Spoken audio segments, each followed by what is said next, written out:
মৰিগাঁও চহৰৰ ব্যৱসায়ী সন্থাৰ ৰাজহুৱা সভা যাত্ৰীবাহী স্থানান্তৰৰ জৰিয়তে মৰিগাঁও জিলা প্ৰশাসনে ৩ সহস্ৰাধিক ব্যৱসায়ীক পেটে ভাতে মৰাৰ অভিসন্ধি কৰাৰ বিস্ফোৰক অভিযোগ।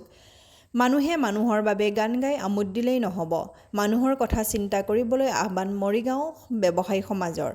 মৰিগাঁও জিলা চেম্বাৰ্ছ সভাপতি নিপুণ বৰাৰ সভাপতিত্বত মৰিগাঁও গান্ধী ভৱন প্ৰেক্ষাগৃহত অনুষ্ঠিত ৰাজহুৱা সভাত অপৰিকল্পিতভাৱে ৰবিবাৰে অনুষ্ঠিত ৰাজহুৱা সভাত মৰিগাঁও চহৰৰ মধ্যস্থলৰ যাত্ৰীবাহী আস্থানসমূহ স্থানান্তৰৰ একমুখে বিৰোধিতা কৰি মৰিগাঁও চহৰৰ ব্যৱসায়ীসকলক কৰোনাসৃষ্ট লকডাউনৰ পৰিৱেশ জাপি দিয়া বুলি মন্তব্য কৰে।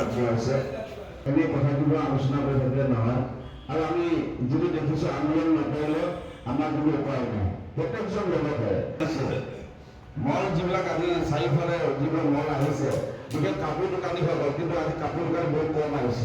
তেওঁলোকৰ অৱস্থা নাই। যেতিয়া দুপৰীয়া সময়ত এবাৰ কাপোৰ দোকানত যাওঁ, মাখি মাৰি থাকে। গতিকে তেওঁলোকক কৈছে আমাক এটা প্ৰস্তাৱ লাগে, আমি ডিচি মহোদয় কি ক'ম। আমাৰ অলপ আগতে এজন ভাইটিয়ে ক'লে আমাৰ কিন্তু ষ্টেটত বহুতখিনি ঠাই আছে। আজি আমাৰ নানি এটা কৰ্মসূচী ষ্টেণ্ড, যিটো আমাৰ ৰাস্তাত কোনো গাড়ী থোৱা অসুবিধাই নাই। ওচৰত তেওঁলোকৰ ষ্টেণ্ড, এখন গাড়ী ওলাই আহিলেও মাজত ৰাস্তাটো